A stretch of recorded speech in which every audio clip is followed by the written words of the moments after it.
In one town in Romania, Sonia and I went for a walk along a river on a dirt road with community gardens, now lying fallow in the fall.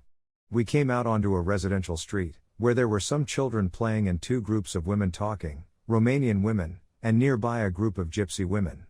From a distance I threw a tennis ball to the kids. I always carry balls when traveling. They scrambled for the ball, and when we came up to the women, the Gypsy women engaged us in conversation. They spoke no English and I no Romanian or Romani. But a language barrier has never been a problem for me anywhere in the world, and my very little Spanish has always stood me in good stead.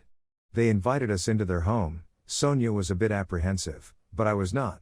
Then they asked us if we would like to have coffee. Sonia again expressed her doubts, thinking they might poison us and rob us, but I said nothing of the sort would happen. The house was clean but shabby, with a bit of broken down furniture, etc. Well, they had to go out to a neighbor's and get coffee and probably the cups too. Some young Gypsy women then came in, and out of their skirts spilled old silver junk, watches, old cane heads, etc. I waved them off, and then Ida, the matriarch, chased them out. When Gypsies realize that you're not a sucker or a mark, they can be very sincere, wonderful people. Then Ida explained she had an ulcer and wanted German medicine. I told her no, that she should squeeze and drink cabbage juice, with a few Spanish words and pictures. Then the coffee came, we stood and drank it. There were no chairs in the house, and when that was finished, Ida went over to the far corner and started rummaging around, and when she came back had a beautiful, wooden, handmade, inlaid jewelry box in hand, a specialty of the Carpathian Mountains in Romania, and wanted to give it to Sonia.